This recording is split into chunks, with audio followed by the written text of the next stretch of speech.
Hi, welcome to another edition of Winning Ways, and my compatriot and colleague James Goodman is not here. I've got Dees Diane sitting, and Dees, thanks very much. James has gone for a tummy tuck in Joburg, so he should be all right. He'll come back fine. I met him at the race course yesterday. Always a pleasure being on the show, Lef, and it's a busy show this morning. Busy show. We've had some great racing, and wonderful to have the Aventura Fillies Guineas. It was a great success for Cape Racing. Yeah, and Pippa Mickelborough and a team, and of course, Gold Circle, Cape Town, fantastic. And let's hope that we can now look forward to the Queen's Plate and the JNB Met, all fantastic race meetings. They really got a really summer sizzling season, as they call it. Be some really good racing down there. But let's get rolling, as we always do, with our three to follow.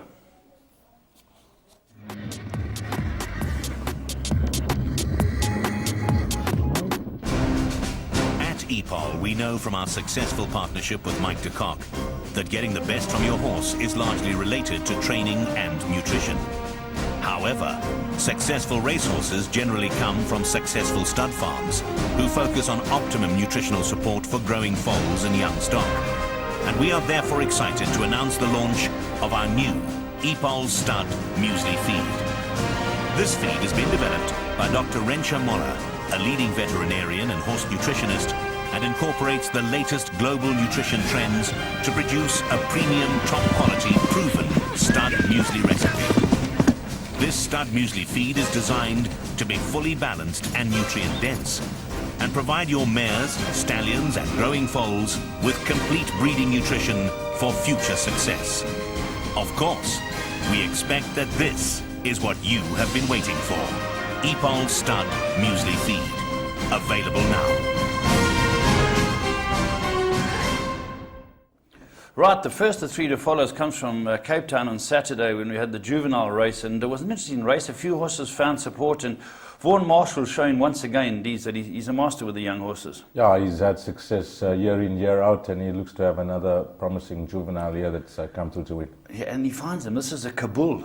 Yeah, I remember watching the show that morning. Robert Bloomberg was on with Stan Ellie, and they touched on a few of these juveniles, and it turned out to be a very exciting finish left. Very exciting. We're going to have a look at the race. Let's run through the race. This was down on Saturday in Cape Town. There's the horse that we've found. It's called On the Nod. It ends up runner-up. You seem to think during the race, these won't be a runner-up. Very slow at the gate. Yeah, unbelievable the way this horse finishes. But in the early stages of the race, this horse was slow away.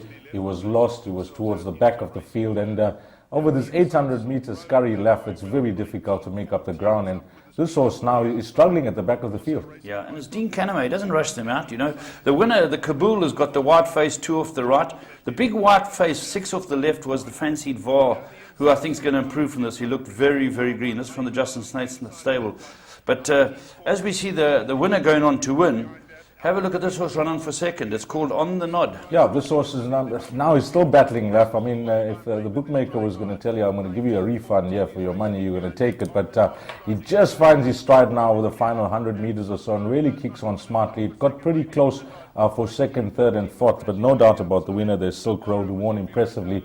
But this horse, just the manner in which he quickened left, I think, well found there. When you see Dean Caname bringing out a horse early, you've got to sit up and take notice. He takes his time. He likes to let them find their feet. And that was a typical case of a horse being very green. Yeah, 800 meters, obviously too short for him. 1,200 meters, I think, next time out. Or even 1,000 meters, you can put the number in the frame there. That's right, number in the frame. That's it. All right, let's move on to our second horse to follow. This came at Clarewood on Sunday. And this it's an unraced horse, and I must get its name right because I've written it down a couple of times here. Cereza, is that how you say it? Yeah, Cereza. I had a chat with Dion Fisher before the race. There were 2 first-timers in the race left. Jeff Friedman's horse was fancied strongly, unfortunately scratched at the start. And Dion said that he was of the opinion that this horse will need the run. Yeah, it ran a very good race. Let's go and have a look at this race because it's an interesting race. And with the scratching of the Jeff Friedman's horse, Duncan House's horse became favourite.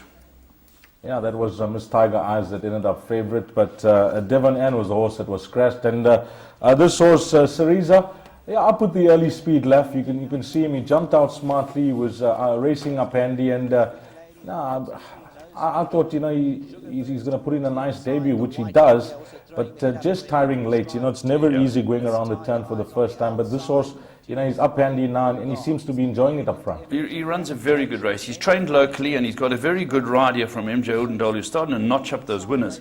And he just pricks his ears for a stride or two, which I think is pleasing. The winner's right behind him, a very good ride as well. And that's Luna Lady, Fish Sturgeon for Dennis Bosch. The horse who was in the green colours and Larry Vermaak's colours in the green in fourth is your favourite, but it has pulled hard. The commentator commented on this. But the unraced horse, first run, still leads him along. Yeah, you know, I like the way this horse is just going about its business first time out. Never showed greediness around the turn. I think just the lack of experience and having that run under the belt now over this 14.5. It was a competitive field. I know Miss Tiger Eyes was strongly fancied, a disappointment for many of the punters on the day, but I think we picked out a nice first timer here left. You know, grazing individual, 1600, 1800 meters. You see, MJ is just punching it out now left. He knows that he's beaten, taking care of the horse in the race, and just gets run out of it 4-4. Yeah, a lot of people are sitting up and taking notice. These Graysons really come to the fore. You know, with King of Pain having won the Selangor Cup the other day, and horses right around the country firing. Looks like a good stallion. Yeah, he was a fantastic racehorse left. I think for Mrs. Oppenheimer, Mike de Kock, just a fantastic individual, and nice to see his progeny do well at the great top. pedigree. His son is Zabeel, and as we know, Octagonal is the son of Zabeel, so I think he's going to do well. But a very good run by the unraced horse, Cereza. That's the second. Then the third one, we're going back to a juvenile race, and this juvenile race was run up in Natal on Sunday. The only other juvenile race was up in Gauteng, where Joey Soma stepped out. Kandahar, whoa, that one at a canter. Yeah, nice to see Joey, getting the results that he is. He's riding the wave now left. The humble hero. He's doing it for everybody. But let's go and have a look at the Natal juvenile race. And again, rumoured to be unbeatable was the favourite. Here we've got the horse who runs second to it, Kings Bay Ringed. But Mighty Var, the hot favourite. And Mighty Var's got the white face and says, hi ho, Silver. As you'd say, left off like a dirty shirt. I mean, This race was won at the start. This horse just showed natural gate speed, and it was never going to get beat. But the horse that we picked out left, Doug Campbell, I had a word with him before the race, and he thought his horse was going to be very green and in need of the run, and runs on smartly left. Yeah, it's a very good run. These Vars are quick. You can see Brandon and Lorena looking around. This is very, very fast. The runner-up is the horse we've found, Kings Bay, is the King of Kings. Runs on very well too. Just punched out by Fish Sturgeon, who had a very good day. He's punching home the winner's fish. But this horse has been eased because it's green, but I did like the manner of the second horse chasing him. Have a look at where the third horse finishes left. These two were in a race of their own, and just judging by the comments that Gavin van Zyl gave me, and it was nice to hear him acknowledge the run of the second horse in his interview, because he thought this horse was going to win by a street. So for that horse to come within 2 to 3 lengths of him, he thought it was a fantastic run by the second horse, because he does race his juvenile. That's right. You know, the third horse, I think it stopped for a mutton bunny. They were so far back. But those are the three to follow, and let's move on with the show. Interesting, keep an eye on them, but keep an eye for the juveniles. But just before I finished, Deez, you were telling me the other day about this new freshman size program. You're having a competition. Yeah, we're going to do that. We just thought it's, we have the Charity Turf Challenge, which only happens during the champion season.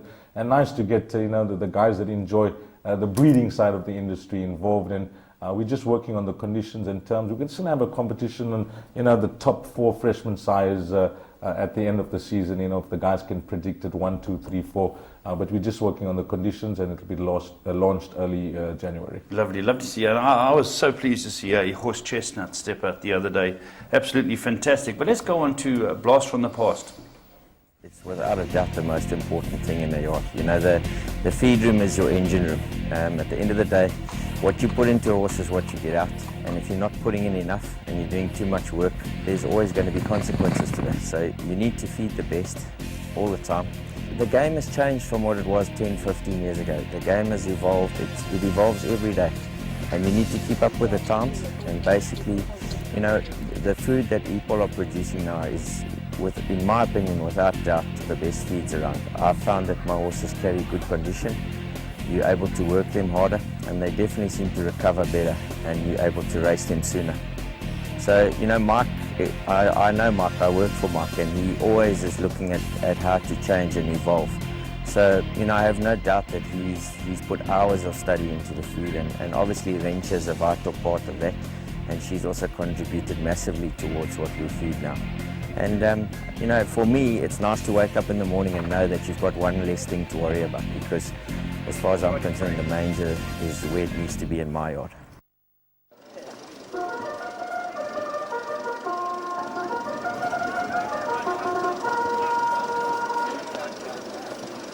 You know, sir, this is the finest fabric money can buy. Done. When you walk out of here, heads will turn. Care for a glass of champagne, sir?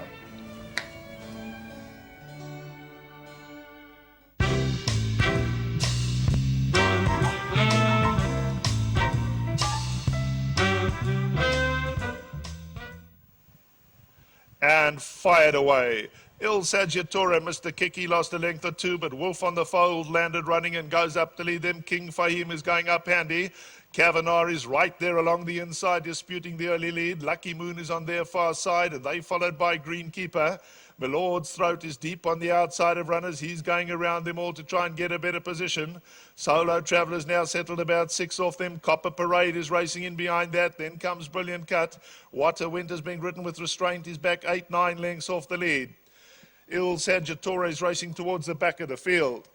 Run for it just in front of that one. Over the crossover they go, and King Fahim takes the field along. He has it by a length and a half. Milord's Throat's gone up to race in second. Lucky Moon behind that tracks them in third. Kavanagh's back at the fence, racing in fourth and 4 lengths off the lead as they went by the 800. Wolf on the Fold races further back. Greenkeeper's just in behind that one. They being followed further back on the outside by Brilliant Cut, who scored very wide on that turn as they straighten up now and head for home with 600 metres left to go.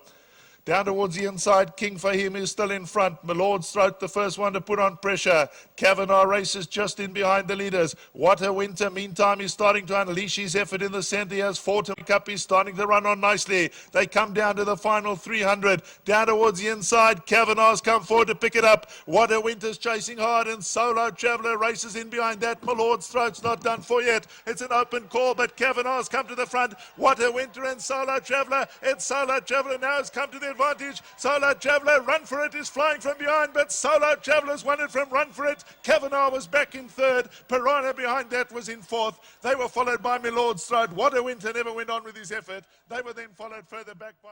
Geez, what a great race. The Guineas it's always a great race. You go through this field and you can see the very good horses come out of the race. A great success for Justin Snaith and his team, first and second. Mike de Kock, third and fourth, but decent horses. Yeah, you just have a look at the runners behind there. Run for It second, Kavanagh third, Piranha fourth. Behind them was What a Winter. Horses like Castlethorpe, Top Seller, cracking good field. And the Cape Guineas is a great one, and you have to have a go with your 3-year-old left, because You've got to take a chance. KZN, it's not a great one left. Yeah, correct. That's right. Our Guineas is not a great one. This is a cracking good race. And as you say, going through the field, right down to horses like Castlethorpe, Copper Parade, the Group 1 winner, Top Seller, Derby winner. It's a very, very good field, and it's always an interesting race. But next week we'll show 2011. But I always look forward to Guineas, don't you? Yeah, it's a fantastic race meeting. In fact, all they feature races in Cape Town during their season, which has started now this weekend. We've got some lovely races to look forward to. And nice to see trainers go there and support with the better horses, because it makes for great racing left. Yeah, absolutely. All right, let's take a short break.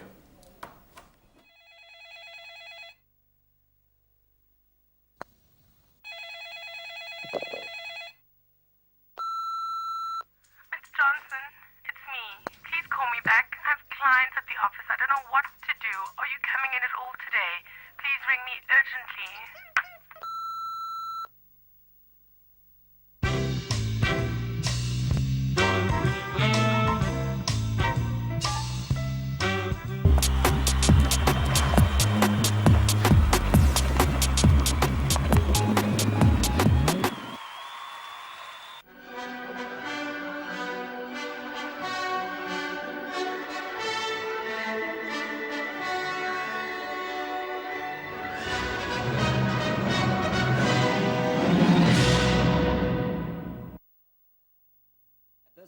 Northern Emperor still on the bridle, a length and a half to make up. Posh Josh between them, Bulsara. Northern Emperor's about to get the shake-up call at the 250. Bulsara's running on towards the inside, Felix the Cat, but Northern Emperor put his head in front the last 100. And now Northern Emperor starts to unwind, and unwind he does. He'll win by a length and a half. Back in second, Bulsara. Third position, maybe excuse my French, in a photo with Posh Josh, Felix the Cat, Orbit War, Territorial Waters, and in Darba My Children, he did what he was asked to do up front, set the fractions in the stable companion.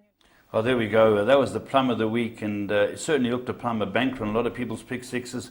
You know, geez, there was even money about you can get 11, 12 to 10, even when it's shortened. Interbet had the better odds, and it certainly is a place to race. Yeah, you know, Interbet, you always shop around and you get the best prices there left. But I must say, James picked this one out, a brave man.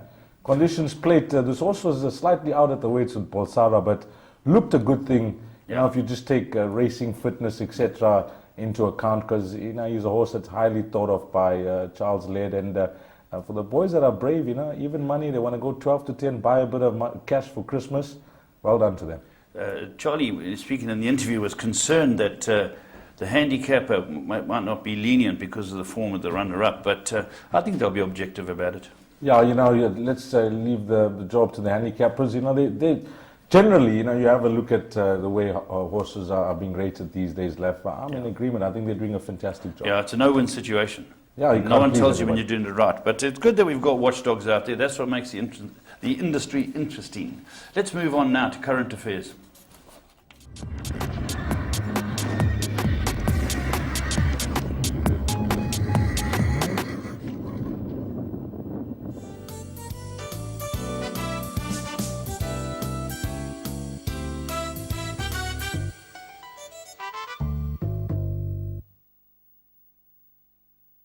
Right, current affairs. Well, we've had some great racing around the country. There was the 3 big races down in the KZN, the Chapter Challenge Series, and then there was a listed race up in Gauteng. But the group racing came from the warm climes of Cape Town, and it turned out to be a wonderful day's racing. Beautifully put together by Aventura and their team. They had 2 excellent races, and I was lucky enough to be there to watch some terrific stuff. Yeah, fantastic. That's the footage that was coming through on Teletrack. We could see that it was a successful day's racing, and you know, to top it all, we want to see good racing left. You know, getting the people there, letting them enjoy the racing is what it's all about, and nice to see the numbers increase on course. Yeah, I was speaking to Michael de Kock, who had Welwitschia scratched in the Saddling area. Said a very calm, laid-back filly. He's never really seen her play up, but she really got uptight. She went up when they were saddling. She banged herself. She got dead. He said he was very fortunate not to get kicked all over the place. He just stood still next to the saddle. She went down. She just went mad. What was the reason? We don't know. You know, we really don't know. But obviously, she had to be taken out, and it took a bit of gloss off the race. But what a race it turned out to be for Via Africa, and of course the owner, Andre, and of Duncan Howells. Let's kind of look at the race. This is when the flyer, the Angel from Ashburton, took on the Cape Speed Bulls. Splendid Sun in the Blue is racing next. Reflective Image, Comtesse de Bois. Behind that we find Valdivia back, 1 from last, and Miss October is racing at the back. Past the 600-meter mark they go. Tora Bay hot up against the outside rail, Agra in the middle, and Via Africa's right up there in touch with the leading line. Then we find Victorian Secret, Comtesse de Bois, Reflective Image. Further back, Splendid Sun, and behind that we got Miss October, Valdivia. Into the final 300, it's Via Africa, and Agra has in her sights. Up the outside of the track we got Tora Bay, Reflective Image switching in so to Victorian Secret, but into the final 100 it's all Via Africa. Now the chase is on for minor money as Via Africa comes home hands and heels to win it. Via Africa gears down to win it from Victorian Secret. Then we had Reflective Image behind that in third. Yeah, this is a very good filly, this James Dees. I couldn't believe that she gave that kick. I know she's got this travelling speed, and they put horses up and on the outside of her going very quickly, but when she kicked, race over.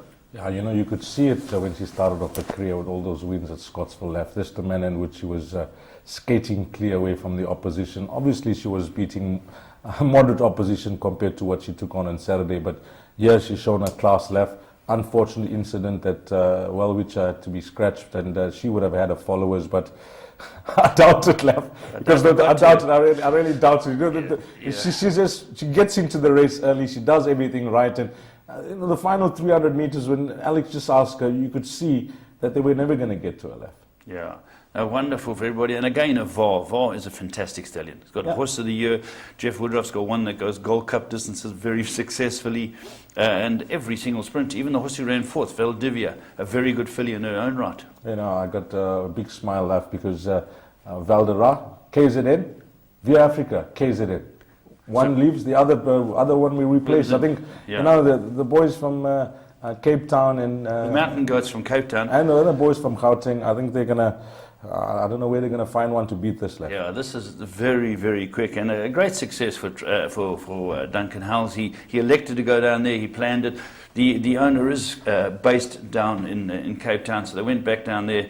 The owner was as nervous as a long-tailed cat in a room full of rocking chairs. He was all but after the race, he had a smile as big as this room, you know. Nice. I read his profile in the Sporting Post midweek, and he had lots to say about his racing experience, and of course this filly and how it happened, because he also bred her with Mr. Boshoff. That's right. But well done to Duncan Howells, and let's pay compliments also to Eric Sands, because I think he's been taking care of the filly while she was in Cape Town. Yeah. Do you think Duncan went for a few guais?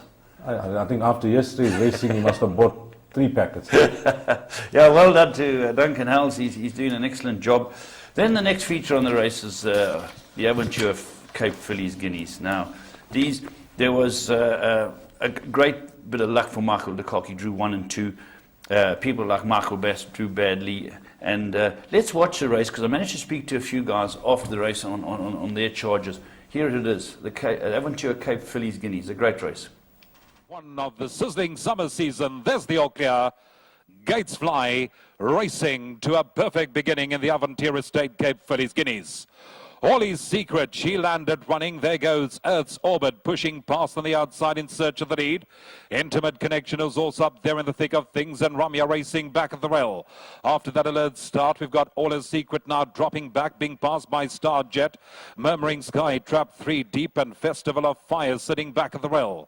A length and a half away, we find Miss Saigon and Jetta Glow behind that count to 10. Next in running comes the Pink Steves, the blue cap of Hami Zuka, dozen off the leader. Captain of My Soul slips through along the inside rail. Butterfly Girl, Girl's best friend. Bois de Boulogne is back 1 from last, and Blue Ridge Mountain brings up the rear as they head towards the 800 in the Aventure Estate Cape Fillies Guineas. It's Star Jet that's carting the field along, kicks away to lead by 3. Earth's Orbit is in second, a length and a half. Next we find the Grey Ramya. Intimate Connection, Festival of Fire, and Ollie's Secret is going to corner about 8 lengths off that leader. Murmuring Sky 3 deep into the home straight. Then we find Captain of My Soul, and behind that Girl's Best Friend as they settle for the run to the line, head towards the 400. Earth's Orbit comes back and regains the lead, and Ramya is quick to move in and challenge, and behind her we got Ollie's Secret who's tracking her. Festival of Fire's looking for a way through as they enter the final 200. It's Ramya that's hit the front. Ollie's Secret, Hamizuka is also starting to kick into the closing stages. Ramya, Hamizuka is wearing it down in the middle, but it's Ramya that's kicked away at the right time. Hamizuka is lunging up the outside, but Ramya gets there. Ramya beats Hamizuka. Jetta Glow flew behind that to finish in 3rd. Next we had Festival of Fire, then came Ollie's Secret. Oh, terrific job by Michael de Kock. He's notched up another Group 1, an unbeaten horse by Red Ransom, New Zealand bred, I believe. Very good filly. Yeah, brilliant left. Did the travelling from Joburg to come down unbeaten, kept that record intact, and compliments to Anthony Delpish. I think he moved up at the right time. You know, at the top. He's a great rider. Top rider, left. World class. I mean, Vengeance of Rain, a few other big names, and multiple Julys. Yeah. He's a top rider. On a big day, you know, you look for the big boys left. They got the boys that have the BMT and Anthony Delpish. I mean, he's just he's got tons of it. Absolutely. I was having a beer with Michael de Kock afterwards, and the likes of Vaughan Marshall, Mark Bass, they all came up, shook his hand, said, well done. Lovely to see. They ran 2nd and 4th. Vaughan, I spoke to him about Ollie's Secret, got badly cut into. She ran a great race considering. That's why she started pulling. You know, something runs in behind you and hacks the hell out of you. And she over-raced because of it. So a very good run by the Captainelle as well. But tell me about the third horse. Yeah, that's just having a look at the merit rating here, Lef. I mean, the 89, merit rated 89 for Glenn Codson, Jetta Glow, ran above herself here, Lef. I mean, fantastic. You know, they'll take a lot out of this run, and I'm sure they'll have a plan for her now because it was a quality lineup, Lef. We had horses from, Mike de Kock, Gad Alexander had a horse in the race taking on the might of Cape Town, Lef. Yeah, the runner-up must touch on that Trippy. You know, looking for that big one, Hammy's Hooker. The draw might have beaten it, ran a very, very good race. But they did go hard. A couple fell off the bit. A couple weren't doing well. The third horse just showing what a lost Jetmaster is, eh? It just, out of this race, you'll see, a few of these horses now, over 2,000 meters, you'll see the best of them. And I think a prime example is Hamizuka because she was really finishing quickly, Left. I think 2,000 meters, Hamizuka versus Ramya, I know where my money will be. Good to hear. I like fighting talk, and that's what we want to hear. But good to see the camaraderie amongst those leading trainers down there. And again, well done to everyone involved from the Mike de Kock team. Sheikh Mo again gets another big one. There was some racing overseas, and let's talk firstly about Hong Kong because we had Tony Millard producing the goods, and it was a very interesting story because he's got Ambitious Dragon. And Ambitious Dragon is the current horse of the year at Ease, and he had gone down with a few problems. Yes. And until that morning, they didn't know if they were going to run him. They were walking him every hour, and he had a problem. Every hour he progressed, and it got better. And the new rider on this guy called Zach Purton. And what makes it interesting, he sat it way back, and it came screaming through to win. And Zach Purton was interviewed afterwards, and he said, well, I returned the compliment to Dougie White because when I got beaten, Dougie White gave me the finger. So he said, when I went past him, I gave Dougie White the finger back. He said, I thanked him and gave him the finger because this horse won. I woke up that morning, I watched the Manny Pacquiao and Marquez fight, and after that was the Hong Kong footage and some brilliant footage coming to Left, but very disappointing the pools. Yes. Shine Shaw mentioned it in the studio consistently throughout the meeting that I don't know whether it was well advertised or not, but obviously the totes only open at 10:30. But the pools were disappointing, but the coverage in the racing was superb. And I watched the Ambitious Dragon race, and brilliant, unbelievable. The turn of foot that horse has Left. Yeah. It could never win at the top of the straights, coming from second to last, wide into the bend. And, his turn of foot is just breathtaking. Cerise Sherry ran second in the sprint. Yes, great. A few of our guys are down there. I know Tom Callahan is down there representing South African Bloodstock. Adrian Todd and Grant Knowles are there representing Cape Thoroughbred Sales. And Peter Gibson is there representing the South African Equine Trade Council. And Peter sent me an email the night before saying the owners are expecting a massive run from Cerise Sherry. Well, they got it, eh? From humble beginnings with trainer Paul Matchett. The horse has done exceptionally well in the international stage. Took up all the running and was just found one horse better on the day Left. But a nice run, over that sprint trip. The horse, I think, I could be wrong, but maybe 8 or 9 years old now Left. Just before we rush away for a break, I know Zane's going to zoom in on this for me. This is the sale coming up. Don't forget, we have this ready-to-run sale. Here we go. We're going to zoom in right nice and tight. And it's on Friday. There we are, 2 million ready-to-run sale. Cape Thoroughbred Sales are putting this on. It's a wonderful catalogue, 162 horses. And if I stop shaking any moment, you'll get a better picture. But there it is, and let's go for a break.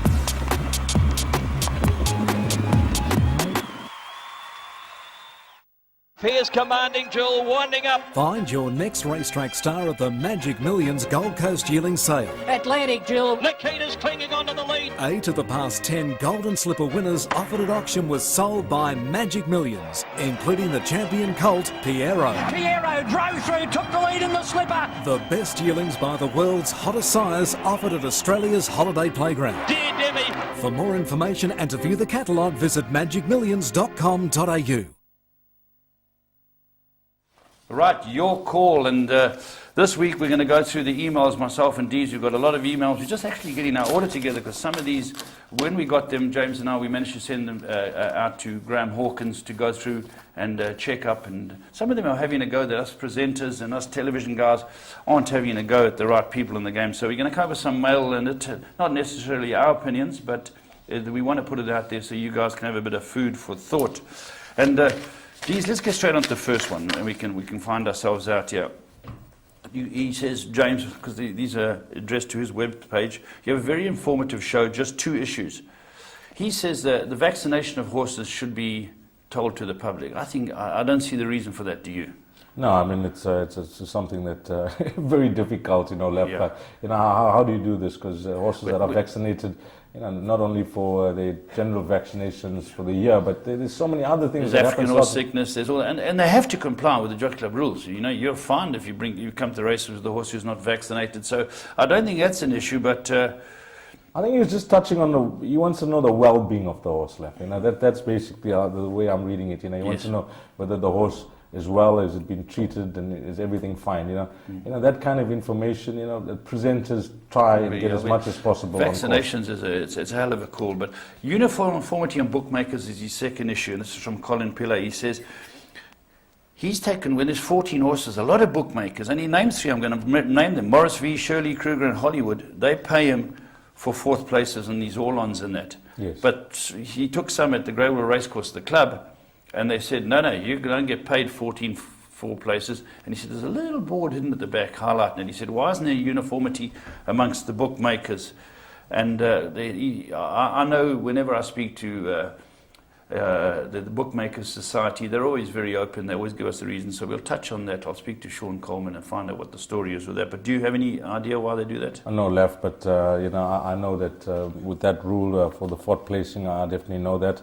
I don't know about his second comment, why they didn't give him the 4th placing, but as you mentioned, Sean Coleman and Laverek and Trevor Fourie, the boys have an open door policy. Yeah. You'll get feedback on that later. Yeah, definitely. Now here's one from, it looks like Carl Spochter, and he got a point here. Can Teletrack please be changed to high definition? And he said, we never put questions up here, we seem to get the answers for people now.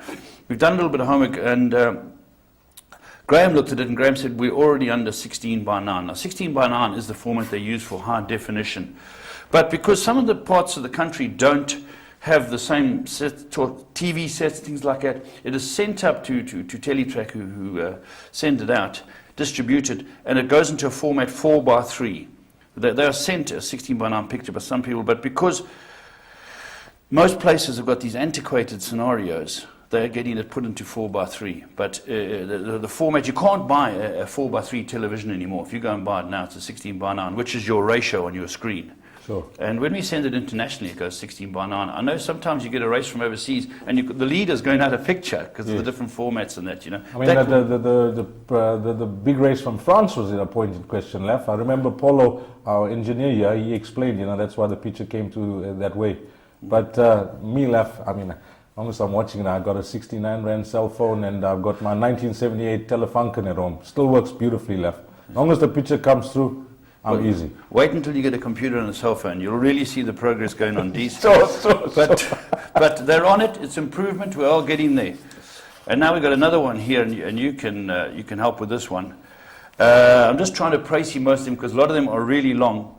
Let's see what the outcome of races. Last week, what's this? I took a win and place on a horse in Kenilworth race 7, and it was a horse called taking on Shav Deora.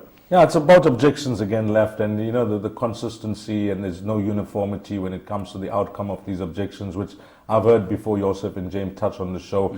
And the guy's just saying that, by there being no objection, he's done his money in, and it could have been a bigger dividend if there was some sort of action taken. But I think it was looked into, and most people are happy that the results stand. But thanks for the email, Riyadh.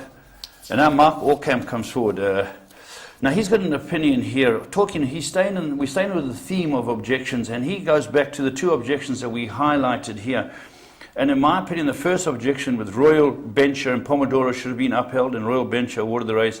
It was not done because of the ownership of Chris van Niekerk. Staffs don't want to upset big owners in racing. Hogwash. Absolute hogwash. You say we haven't got opinions. Here's my opinion. Hogwash. They don't take any. If Marcus Jooste loses an objection, they don't push his horse forward, or Mrs. Oppenheim, or Chris van Niekerk, or Bernard Cantor, or Fred Krabbier. It's delusional that a man can think that. I was, kudos to yourself and James. Emails like this generally should be thrown in the rubbish bin. Left. File 13. But you guys have addressed it, and objections. Yeah, objections are always subjective, but we do like to say that we do air people's grievances. Some of them are really woeful. They will be aired, and they'll be cut down quickly, and some are very, very good. But let's move on. Adrian, this is from Adrian, and the Jockeys Challenge, he says it was a resounding success. Can they keep it in KZN? It could have been even bigger because we've had all the weather around that disrupted the venue. It was going to be at Greyville. I thought Greyville was going to be a fantastic venue, the home of the Vodacom Durban July. But it was changed to Clarewood. The weather on the day wasn't that great left, but the turnout was good. Yeah. The rising sun. They're superb. They were superb. They were in charge of getting the word out there, and they tried their best. They did their best, Vijay and his team, and I thought it was a success. It was a good number of people. The guy who heads the marketing for that group should be knighted. When he puts on a race meeting, whenever they come and do a race meeting with the Gold Seal, there are thousands of people there. Yeah, it's the Bollywood influence, Lef. Is that what it is? Eh? That is it. Can you do the Bhangra? Yeah, Lef. I've tried it once or twice. It's a bit like no, you need a few lessons, Lef. I need a few lessons on Bhangra. That's like a walk like an Egyptian. You got going on. Oh, sorry, I knew I was getting it wrong. So, when you got to the Bhangra, it's something like it. Isn't there something like that? Yeah, no, sure, Lef. No. It's turn the light bulb. Is that what it is? Turn the light bulb. Okay, hopefully it's off. Yeah, sure. Otherwise, you'd have to wear gloves. But very good email, and Graham responded to it. He said, we are continuing these international races in KZN. So it's been a great success, and we will get one leg here, which is great. Really nice to see the talent. That guy Moreira, he actually went on to Hong Kong on the Wednesday before the big meeting, the International Jockeys Challenge, and he did superbly well. I think he won it there at Happy Valley Left, and we just had him not too long ago here in South Africa. Yeah. He's a superb rider. People have been talking about him since he showed his face here. Yeah, let's see if they can get him back next year. Yeah, let's see if they can get him back. All right, here's one from Ben Johnson. Ben Johnson, one of the stalwarts of racing, a man who never misses a race meeting, always dressed to the nines, and he loves his race. And he's putting a point forward, which I don't entirely agree with, but we're adults enough to disagree. He says, "Dear James, I enjoy your and Paul program so very much, and I've become so irritated that periodically we have all this nonsense about objections. The law is so perfectly understandable, and objections are very capably handled by the staffs. I know of no other sport, and I emphasize sport, that is dealt with so professionally and competently. There will always be those that are bad sports in every sport who complain and moan when results go against them. Best ignore them."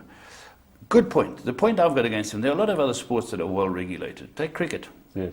Sightings in rugby. Cricket, you can't do a thing wrong. They're saying it's just not cricket. You can't even shake your head at an umpire in cricket. Sure. You can lose your match fee. So good, very good to hear from you, Ben. And as I said, Ben's one of the great racing men. He's been around the block. He's owned some very good horses. And he said, get off the staff's backs. Yeah, you mentioned cricket, Left, and now with the third umpire and the replays, they got something to, have a look at it. It's the second and third time and make a decision. You'd expect the same with racing, Left, because you got the time after the race to have a look at the footage from different angles. You got 2 or 3 guys that are sitting there, and surely, what Mr. Johnson is saying is that just stick to how you're supposed to interpret the law from what you're seeing on the screen. Yeah. Okay, because just lately, as we touched on earlier, we are getting a situation where people are not entirely happy with the outcomes of objections, and they are parochial, where these guys have got different opinions to those guys. They're all doing competent jobs. I don't think there's anyone we can point a finger at, but they might see or view races differently. yeah, we're just looking for consistency left. That's And it. you know, I think with feedback like this and people becoming active with their opinions, yeah, the guys that are in those positions will take note, and they'll be having their meetings discussing this kind of thing. No doubt about it, left. Absolutely. Another one, just the last one on this, I think, is from Kumi's 1 or Kumi's 11. I can't answer this question, but how Shivago lost the third race was a clear third race of Scottsville on the 11th. So if any of you stipendary guys are watching this, 11th, a horse called Shivago, he said it was a clear objection. Alvin, any ideas? If I'm not mistaken, I think it was the stable companion that finished there, Maestriel, that ran yesterday. Yes. I think it was the same race left. It was a tight finish, but yeah, I can't really remember the head-on and you know, or what really transpired there. But yeah, Shivago, I think, is trained by Dennis Dreyer. Okay, next one we move on to is an area that's getting more popular all the time, and that is your soccer bets. And Paul Spice has written in, and he's basically said that the soccer fours are a great success, and they take them all the time, but they've cut the numbers down. There are not as many of them. And I got Graham to respond to it, and Graham said the popularity is determined by the size. He says the bigger pools are the soccer 13, the soccer 10, the soccer 6. So they've looked at it objectively on where they're getting the bigger pools and more money. And then sometimes the soccer 4 might lose out, but the other ones are more popular. Yeah, you'll get fans out there, just like in racing life, that like to take a quartet instead of a swinger or an exacta, or a jackpot instead of a pick 6. So this gentleman, he seems to like the soccer 4 more than the soccer 10 or the soccer 13, and he wants it being on more often than they have it these days. I think the guys that operate these pools, V. Moodley and his team up in Pumalela, they'll be having a look at the pools and seeing which one is more popular. But nice to hear that, you know, the guys are interested in their soccer bets, and just judging by the pools that we see on Teletrack, it's a very popular bet. Yeah. The next one I'm going to talk about is one that I think we've got to read out, and because it's in small print, I'm going to put my glasses on, and it's a very important one before the break that I read this out. And this is from a guy called Dion Augustine, and he happened to be watching the Racing Channel when the Jockey International matters were discussed by myself and Larry Weinstein. And during the discussion, Mr. Weinstein on numerous occasions said that the South African Equine Federation, this of course should be the South African Equestrian Federation, but that's irrelevant. What he was on about is that the conversation between myself and Larry reflected badly on the SAEF, and the perception has been created must be corrected. And he's written the points down. I want to put them in because he brings a valued argument here. He said on October the 2011, the NHA resigned as a member of the SAEF as they believed they were wrong organisation representing athletes, jockeys and horses at the SAEF. Shortly thereafter, the SAEF, Mr. Weinstein representing the Racing Association, and SASCOT met to discuss the above membership matter. At this meeting, SAEF pointed out to Mr. Weinstein that it could not accept the RA as a member, as it was not an organisation representing athletes but the owners of horses. The SAEF suggested that jockeys should form an association, that this association should apply for SAEF membership. This would obviously not have been possible before the 2011 event, and as the NHA had resigned as a member, the award of colours for the 2011 international event could not happen. As a compromise, so as not to impact on the event, the SAEF allowed NHA to withdraw its resignation and colours were awarded. This was only a temporary compromise and not one that the SAEF and its council was happy with. On the 25th of January 2012, the SAEF met with the CEO of the NHA at the offices of Bell Duo Incorporated, Mr. Nick Ruitt, to again discuss the matter of membership of the SAEF. At this meeting, the SAEF was advised by Mr. Ruitt that the NHA would no longer be a member of the SAEF, as he believed due to various technical legalities they were incapable of being a member. This was accepted by the SAEF at the meeting, but it was again suggested to all present that the Jockeys Association should be created to address the SAEF membership requirement. Late in May, the SAEF received a letter from Mr. Tex Lorena about membership of a jockey association being informed. So we're talking 5 months later here, Dees. Yes. On the 5th of June, the SAEF sent a letter to Mr. Lorena detailing the requirements for an association to become a member of the SAEF. An application from the Jockey Association to join the SAEF was received late in October 2012. So we can see where the gremlins are creeping in. Yes. In terms of the constitution of the SAEF, it does not allow for round-robin approval and so temporary membership. The members of the council representing various equestrian codes reside in various parts of the country and they could not be gathered at short notice. I'm just trying to praise you a bit of it. The award of Protea colours would in any event require a review of the selection policy of Jockey Association and confirmation that this process was followed. Yes. Before recommending to SASCOC that colours be awarded. And this would not be possible in a short period between the date and the application was received and when the event was due to take place. To therefore imply during the interview that the application process has been caught up in SAEF red tape was factually incorrect. It is due to the non-performance of various people in the racing community that the process could not be completed before the international event. The SAEF first made recommendation to Mr. Weinstein on 2011. The application was received at the end of October 2012. I hope this clarifies the matter. A quick point before we go for a break. I spoke to Graham Hawkins about it. He said his personal view is that horse racing should not necessarily have to be a member of SAEF for jockeys to qualify for national colours. SAEF does nothing for horse racing. A good point. But just to, it was nice that Dion Augustine clarified it, and it looks like the Jockeys Association have to face the brunt of this. Lef, you know what's surprising for me is that the year before, there was no trouble about this colour issue, and I don't know why the procedure was not followed this year. You know, why wasn't, if they got the colours the year before, surely they knew the procedure on what needs to be done for this year. You know, not like they were thinking about, are we going to have the Jockeys International, are we not going to have the Jockeys International? That's just my view. You know, if it was done the year before, surely the same procedure followed, we get the colours again this year. Absolutely, but a very good letter just showing that some people erred here, and we'll be back after the break.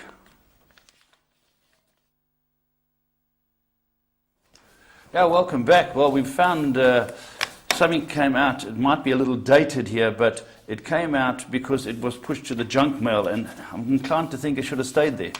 But let's run through it, Dees, and this guy really has a go. I've briefly read through it. What's your take before we touch on the salient and non-salient points? I'd like to know which primary school you went to for the writing of it, but just reading between the email, you know, it's nice that you touch on a few of the points. Yeah, he does touch on a few things. He basically saying that people sit around like Lord Mutt, not Lord Mutt, Lord Mutt, doing nothing, and he says Cape Town is run by fools, he says, and even that I even qualify some of this, he said most of them are just looking for free meals, and the directors have got to get it together. He's completely out. You know, I don't know if he's part of the industry where he gets his firstly, you know, where does he get his information from?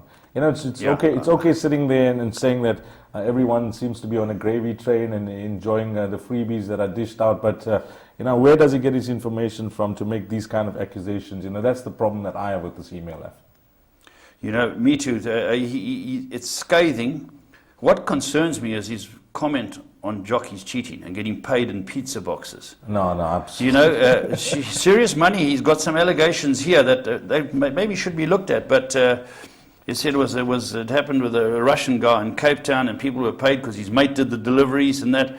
And that's not good for the game. We've got to be transparent and bring it out. But it was long ago by the sound of things. This was in the junk mail. And it sounds like he's just having a rant at everybody. I mean, this guy should write a novel. That's what I think. I think you should you make Sherlock Holmes look like Mickey Mouse. I promise you, this guy should write. With some of his accusations in this mail, you know, yeah, some of them are. It's ready made for Hollywood. Yeah, some of them he should sure. Yeah, you're right. I'm not even going to delve onto it. But Graham touched and just said that it seems like nothing pleases this guy.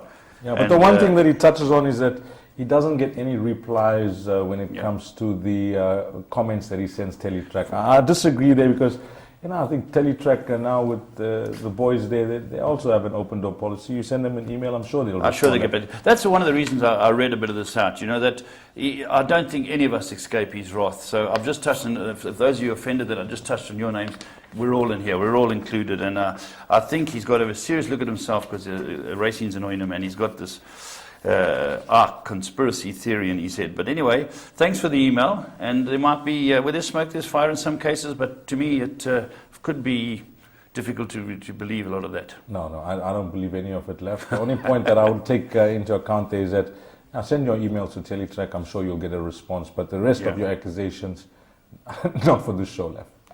Yeah, the next one we got is from a guy who has had problems with Telebet. He put in money, and he realised he couldn't get his bet on, so he took his money out, and his account was closed because they thought he was using it as a banking facility. He said that's absolutely wrong, you know.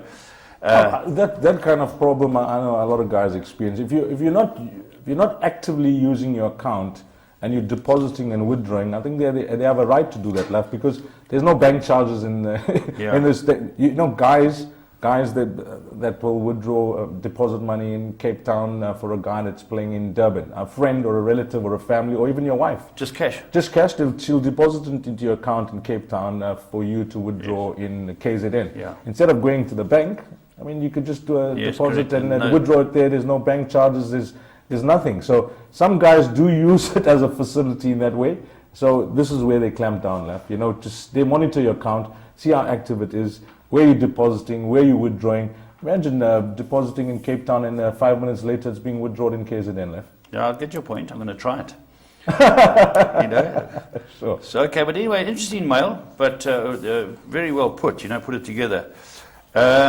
We've got a couple more before we finish. Yeah, he's just saying about choosing. This next guy coming through is from Nico Buerta. Thanks, Nico, for your email. When they're choosing the team, why was Jeff Lloyd, who has shown that he's no longer a South African citizen or he's emigrated with his family, why was he elected onto the team and why was he getting national colours when there are great jockeys waiting in the wings who should have got a gap? You know, I've followed this on all the social media forums. Left, a lot has been said about this and written about this. I just have an opinion on it, and I'm a firm believer that Jeff Lloyd is.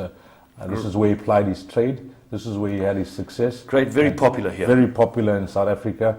If you start taking, you know, where you're born and you know that kind of thing, where you're living, and if that we brought Dougie White back, it wouldn't be an injustice. He's a South African jockey. I can see your point, Nico, because as Nico says you got Sherman Brown, Robbie Frad, Bernard Fader, Felix Garcia, all great jockeys, not getting the nod. And he's got a point, but I think attacking Jeff might not be right. I think you need to set the rules before you make it known to the public.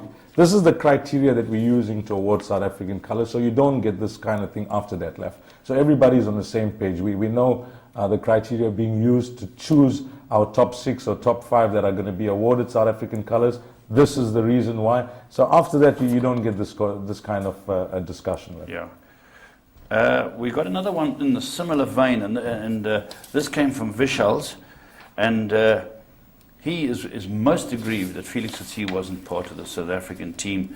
And he said, how many South African jockeys can ride 3,500 winners? He's an exemplary man. He's an example to everyone in racing. He does everything right. And it's a wonderful character reference by this guy about Felix Coetzee. And we concur with him, there's no doubt. But the bottom line was injury. Everybody's going to have an opinion on this, left. The top 4 are the top 4 on the log. Yes. You can't No argue with that. Yes. It's just the next 2 that we're going to pick, and of course the reserve. You know, that's where you're going to get a lot of different opinions, you know. But the guys sit down, I'm sure they analyze these kind of things, you know, why. But with Felix, I don't know the reason why it was... The reason right here, I asked Graham Hawkins to look into it for me. He was not considered because of injury. That's the only reason. He was injured prior to the international, and so those of you who are Felix fans, as I am, that's the simple reason of it. If he had been sound, no problems, would have been a different story altogether. But Graham has got to the bottom of it, and he wasn't considered because of injury. That's nice to hear. So that guy will be relieved. He'll be relieved. It's not anything that impacts on our friend Felix. There's one more here. That I'm just gonna say that we've received it because I want to look into it. It's from Smiley Musa about an argument with Phumelela. Smiley, we have received your email. I'm going to look into it, and we will talk about it next time we do the mails. He's basically aggrieved that he's not getting a fair crack of the whip, and he's taking on Phumelela. I can't speak for them, and I don't want to preempt anything, but we will make a plan and get back to you. We have received the letter, Smiley. You know, remember Smiley, the commentator?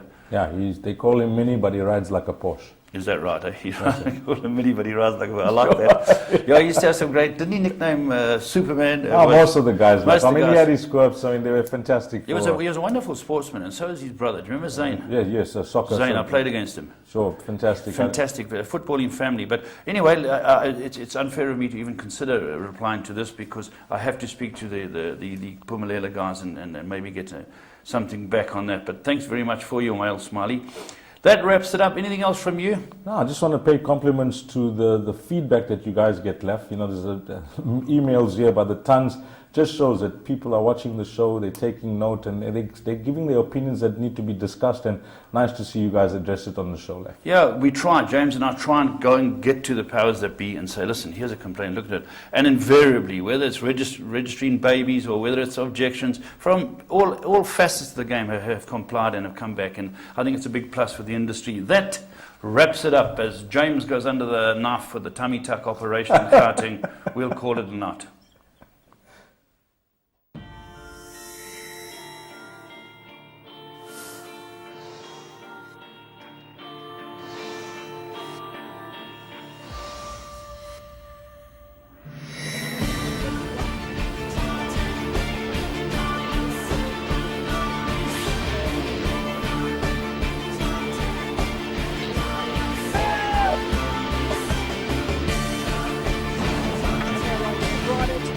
The second position by Military Roses, giving them a bath.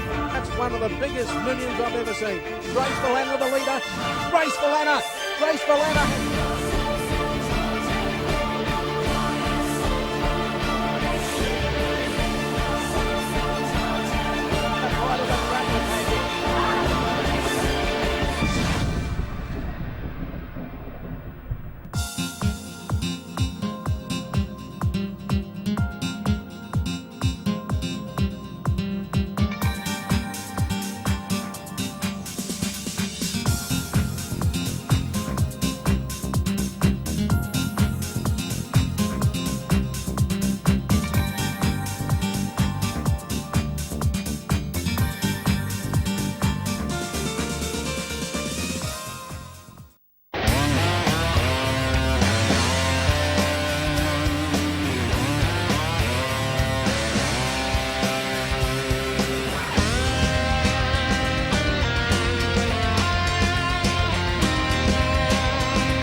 Interbet gives you a unique perspective on the event you wish to wager on. The trading screen provides a complete status picture, enabling you to make a more informed decision. For example, take a look at the percentage at the top of the back column. The closer the number is to 100%, the higher the overall wagerings become. If you watch this number over time, you will see that it starts off relatively high and drops as the race time draws near, improving the betting position right before the race. To see where the action is taking place, you can see the odds column to see the situation for each horse. Green means that there is more money on the horse and therefore the odds are shortening. Red means that the odds are drifting, and black means that there has been no change. You can use these trends to better anticipate where the market is going and make more informed decisions when placing a bet on request, for example. Remember that as the race time gets closer, there is a chance you will run out of time and that your bet on request will not be confirmed also increases. Wagering on horses requires knowledge and luck, and we are here to help you gain the knowledge and get up-to-date information so you can make far more informed decisions and get an action-packed experience.